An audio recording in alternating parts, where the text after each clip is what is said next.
Brian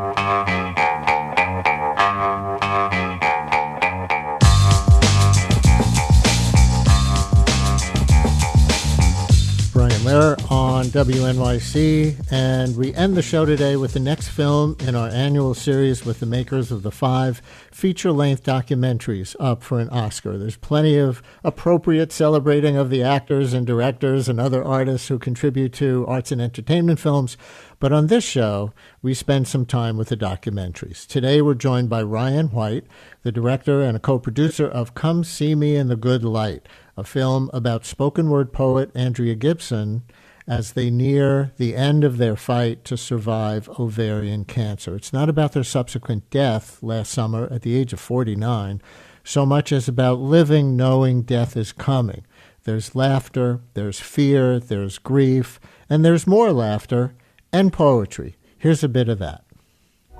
At first, I thought it was a stomach bug. But when it started feeling like a stomach anaconda, my doctor convinced me to get a CAT scan. This is the beginning of a nightmare, I thought. But stay with me, y'all. Because my story is one about happiness, being easier to find once we realize we do not have forever to find it. Ryan White, welcome to the show, and congratulations on the Academy Award nomination for Come See Me in the Good Light. Thank you. Thank you for having me.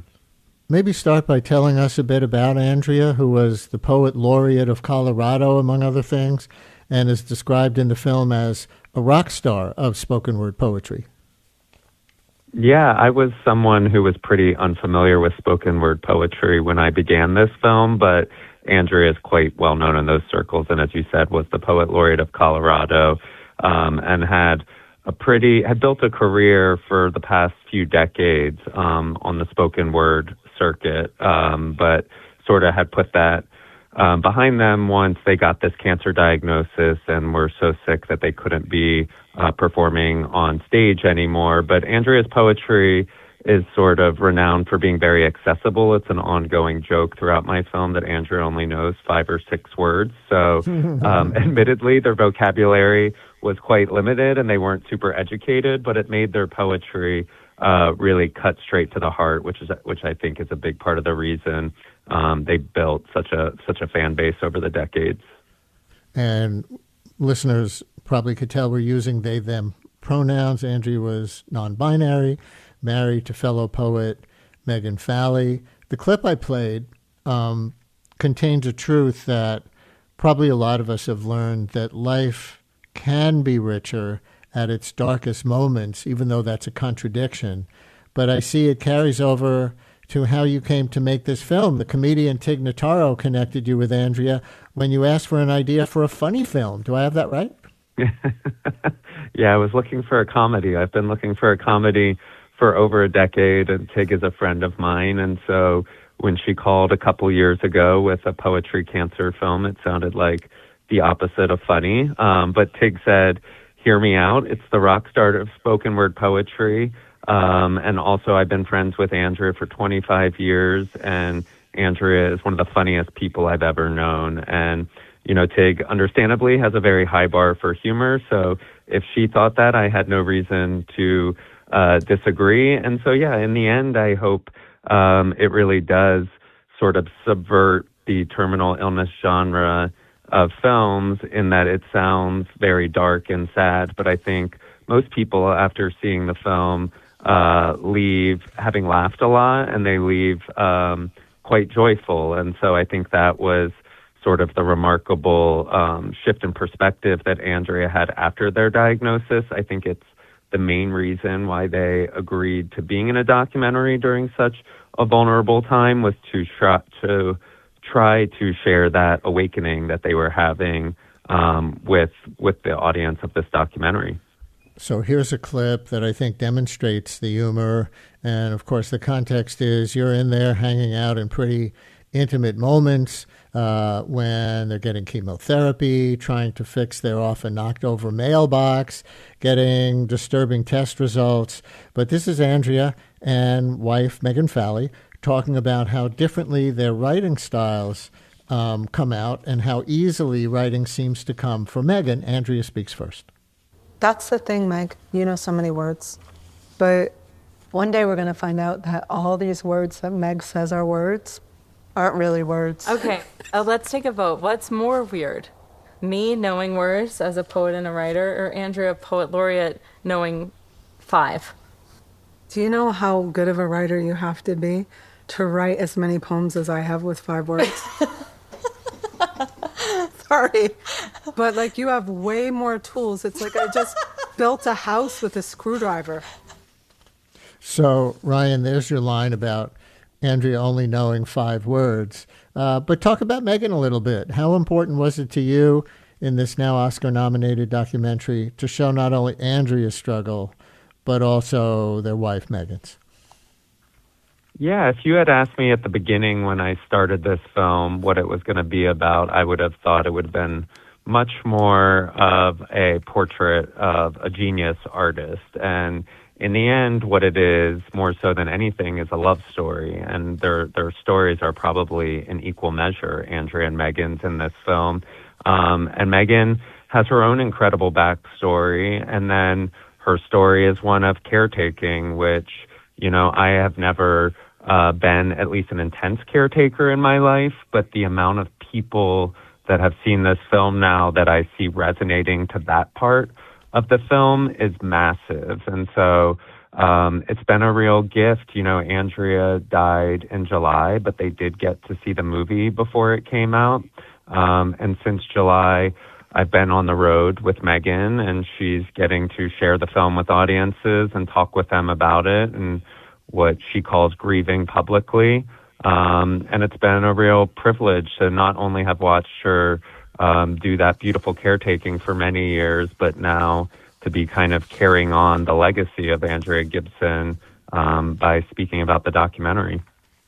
If you're just joining us, we're in our latest conversation with one of the 5 directors up for an Oscar for feature-length documentary, a series that we do every year, while others certainly are, entitled, and for good reason, to celebrate the actors and directors and other artists who contribute to entertainment and arts films. We focus in our lane on the documentaries, which hardly anybody else does. So we're kind of proud of this series. And today our guest is Ryan White, director and co-producer of Come See Me in the Good Light, film about spoken word poet Andrea Gibson as they near the end of their fight to survive ovarian cancer.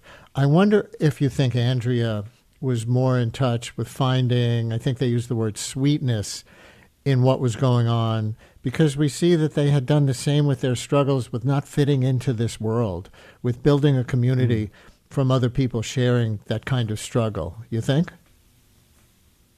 Oh, for sure. I mean, Andrea says in the film that they were suicidal for a lot of their life. And so it wasn't until this incurable diagnosis where they really had this awakening to the preciousness of life. And that may seem sort of dark and twisted, but Andrea confronted those final years with the sweetness. I think it's the reason for the title of our film, Come See Me in the Good Light. It's a line from one of Andrea's poems, which is a love poem for Megan. But it's also an invitation to our audience to come along for this journey that might sound dark or sad or all these things that we, culturally prescribe to cancer, end of life, but to actually come along for the journey, and you might find some light in it. And I think that was Andrea's whole intent in participating was to share that with people before it's too late. Like, the amount of times I would ask Andrea why they were willing to do a documentary during such a taxing time, and Andrea would say to me, like, don't let it take my diagnosis for you to understand how beautiful life is, or don't take it, your life flashing before your eyes, to savor your relationships. And so I know it was personally life-changing for me to get to witness that, and I'm hoping people that see the film will come away maybe wanting to live their life a little bit differently after witnessing Andrea and Megan's journey. Here's one more clip from the film. It's one of Andrea's exes talking about when her father was dying of cancer. And I remember calling Andrea, and I was like, I can't stay in the room, because it was like, it wasn't sadness, it was like this discomfort with like what was impending. And Andrea said, just open your heart to love. Everything that you're feeling right now, name it love. Whether it's fear or sadness, everything that you're feeling, name it love. I feel like that changed my experience with losing him. So a beautiful expression from a beautiful film, Ryan. Congratulations on the Oscar nomination. What do you think it would mean if you win? You know, the other directors we're having in this series have made nominated films on things like, fighting Putin in Ukraine and the repressive Iranian government and prison conditions in Alabama. This is such a personal story. They say it might help their cause if they win an Oscar. What could it mean if you win? Yeah, well, I know all of those directors. We all premiered at Sundance together, and I love all of those films and many worthy causes in them. And I know it sounds cliche, but I do think we all won by getting the nomination. I can see all 5 of these films getting viewed in an insane way that they weren't getting viewed before the nomination. Mm-hmm. But for us, I mean, if we won, it would be a beautiful tribute to the message of Andrea. I think there's a lot of darkness in the world right now, and I do think there is something about finding the joy even during the dark times that's like sort of an act of rebellion in itself. And, I've seen that a lot this past year, that we are living through such dark times that people need to find joy and a break from that at times. And I hope our film can do that for folks. Ryan White, director and co-producer of Come See Me in the Good Light. Good luck at the Oscar ceremony next month. Thank you so much. And that's the Brian Lehrer Show for today, produced by Lisa Allison, Mary Croak, Amina Cerna, Carl Boisrond, and Esperanza Rosenbaum. Our interns this spring are Arlo Bivens and Jack Walker. Zach Goddard-Cohen produces our Daily Politics podcast. Stay tuned for Allison.